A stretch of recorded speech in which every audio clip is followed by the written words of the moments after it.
Hello, नमस्ते दोस्तों, मैं राजीव वशिष्ठ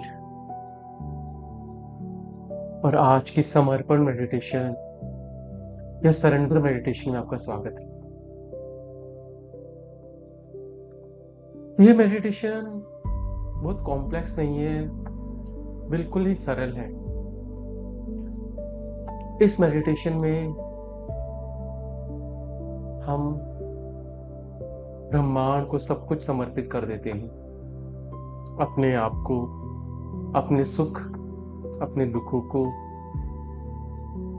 अपने सारे थॉट्स को, अपने विचारों को, अपने सारे फियर्स को, अपने सारे भय को,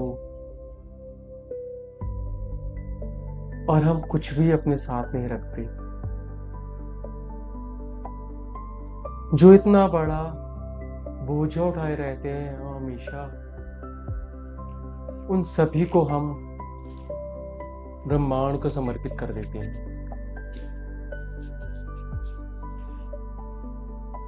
और ब्रह्मांड से आशा करते हैं कि वो हम सबको इन दुखों के संसार से मुक्त कर दे। और अगर आप थोड़ा सा गहन में जाके देखोगे तो ज्यादातर दुख आपके अंदर आकार लेते हैं, आपके अंदर ही उनकी उत्पत्ति है। जो आपको बाहर दिख रहा है वो बस उनकी छाया मात्र है। तो अभी हम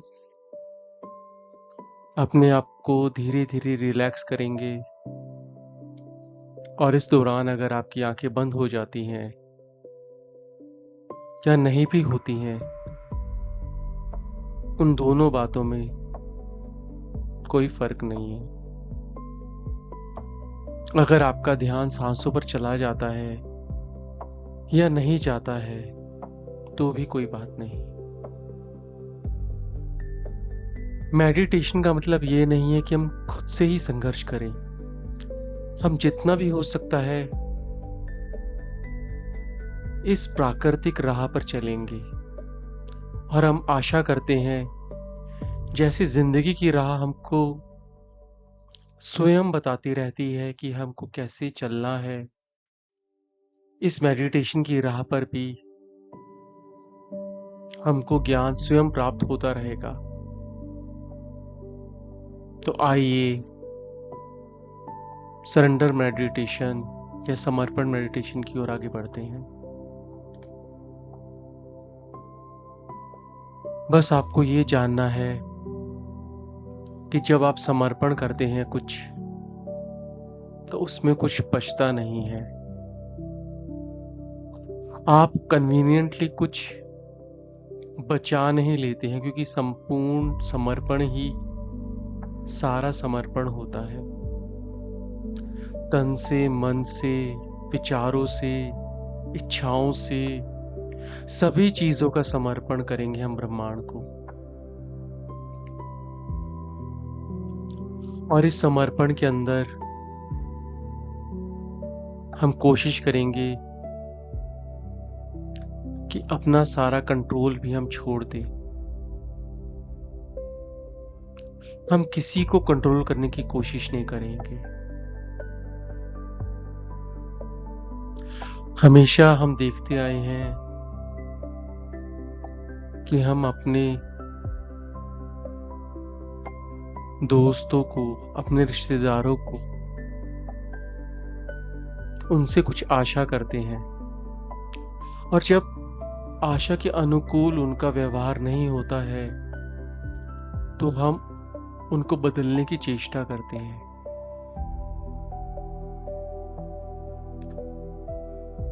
और शायद ही किसी को आपने बदलते देखा हो अपने अनुसार।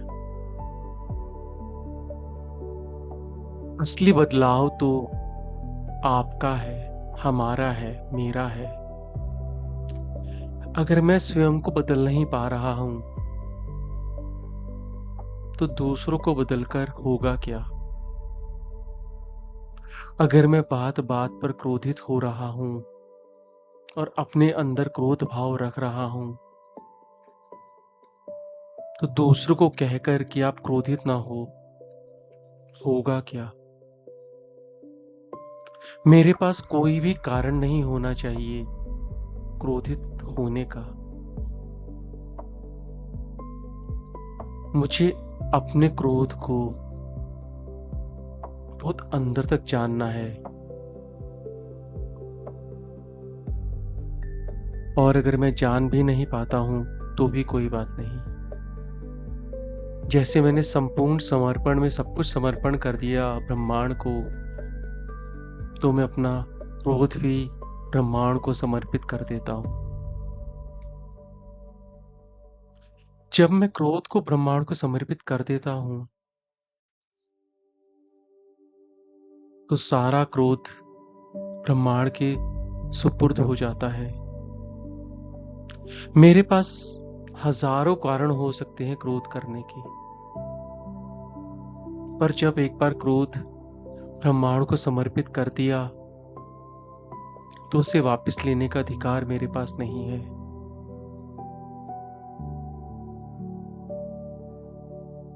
और क्रोध का कोई कारण होना नहीं चाहिए जिंदगी में, क्योंकि क्रोध हमको दास बनाता है, हमको स्लेव बनाता है।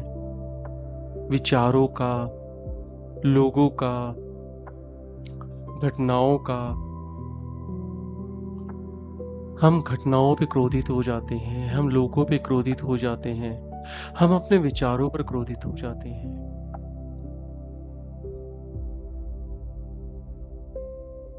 और होना क्या चाहिए हमें? हमेशा प्यार से भरा, हमेशा दया से भरा, हमेशा कंपैशन से भरा।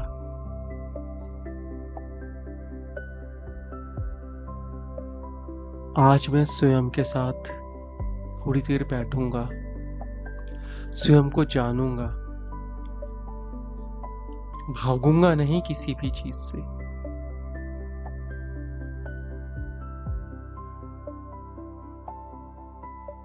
असल में स्वयं ही तो ब्रह्मांड का एक हिस्सा है, एक पार्ट है। जब हम जानने की कोशिश करते हैं कि हम कौन हैं, तो बस उलझ के रह जाते हैं, क्योंकि कोई स्पष्ट आंसर नहीं है, कोई स्पष्ट जवाब नहीं है।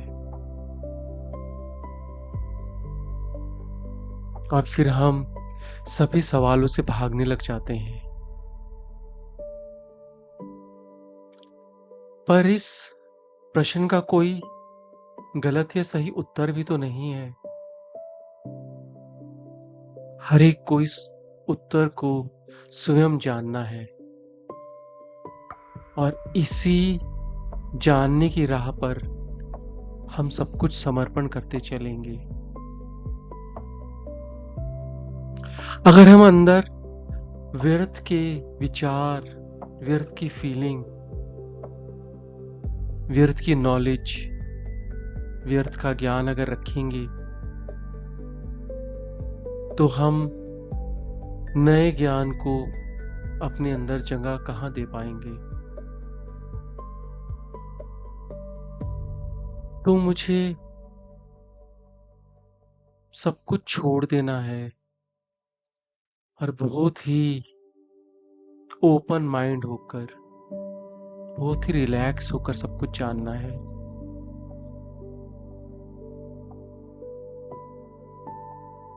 मुझे नहीं पता कि अगले क्षण में क्या होने वाला है, अच्छा होगा या बुरा होगा। दोनों ही मेरे बस में नहीं है। जो एक चीज बस में है वो है सम, इक्वानिमिटी। ना मुझे दुख में ज्यादा दुखी होना है, ना खुशी में ज्यादा खुश होना है। मुझे बस समभाव में रहना है। और इस समभाव में ही संपूर्ण समर्पण संभव है। क्योंकि अगर मैं कोई इच्छा करता हूं समर्पण करते हुए, तो समर्पण पूर्ण नहीं होता, उसमें कुछ कमी रह जाती है। अगर मैं सम रहूंगा तो अच्छा हो या बुरा दोनों को ग्रहण कर पाऊंगा, दोनों को गले लगा पाऊंगा। और यही संपूर्ण समर्पण की परिभाषा है। मुझे ये जानने की आवश्यकता नहीं है कि ब्रह्मांड अगले क्षण क्या भेजने वाला है, क्योंकि जो चला गया क्षण उस पर भी मेरा ज्यादा कंट्रोल नहीं है, और जो क्षण आने वाला है उस पर भी मेरा कुछ कंट्रोल नहीं है।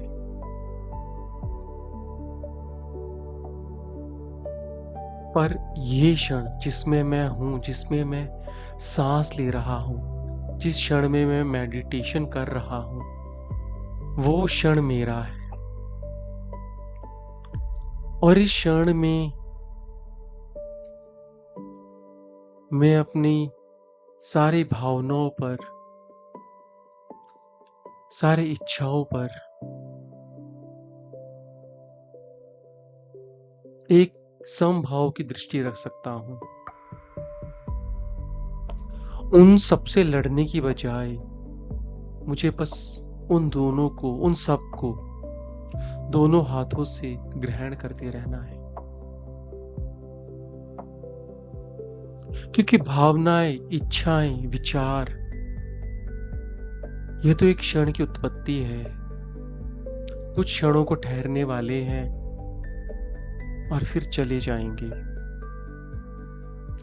पर मैं तो हर क्षण में हूं, हर क्षण को देख रहा हूं, हर क्षण को जानता हूं। पर भूत की तरफ देखते हुए या भविष्य की तरफ देखते हुए मैं वर्तमान से भागने लगता हूं।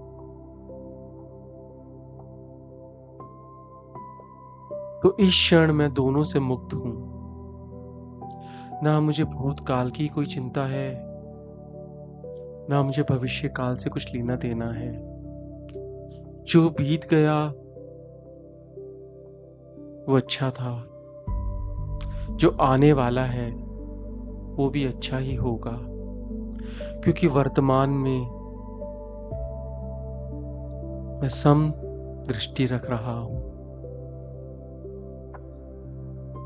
और इसी विचार से हम इस मेडिटेशन को आगे बढ़ाते हैं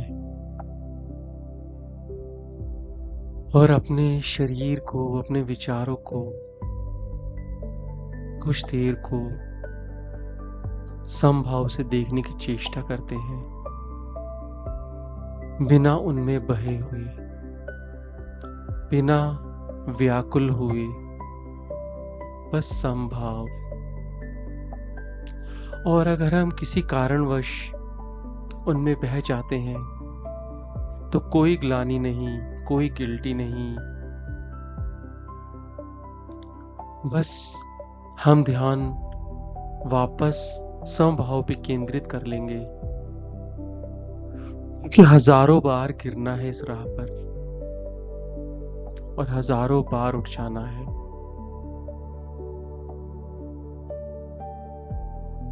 तो आइए अब अपने आप को कुछ देर जानने की कोशिश करते हैं समभाव से, इक्वानिमिटी से।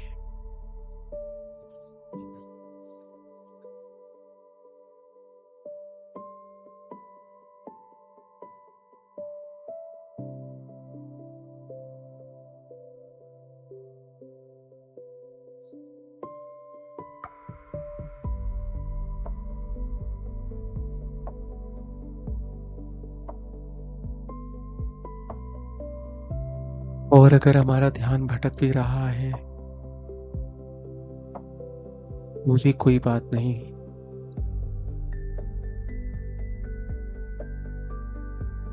उससे लड़े नहीं, बस सम रहे। बाहर से कोई शोर आ रहा है तो भी कोई बात नहीं।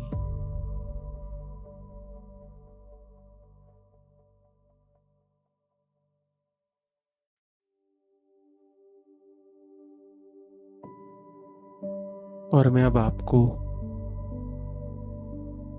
छोड़ देता हूँ इसी मेडिटेशन में। आप शांत रहकर बस अपने आप को समभाव से देखते रहें और समर्पण करते रहे हर चीज का ब्रह्मांड को। और जब आपको लगे कि आंखें खोलने का वक्त आ गया है, अगर आपकी आंखें बंद है तो, या मेडिटेशन खत्म करने का समय आ गया है, तो आप खोल सकते हैं आंखों को या खत्म कर सकते हैं मेडिटेशन। पर जितना पॉसिबल हो, आपको अगर अच्छा लग रहा है तो इसी मेडिटेशन में रहें। मैं विदा लेता हूँ, राजीव वशिष्ठ।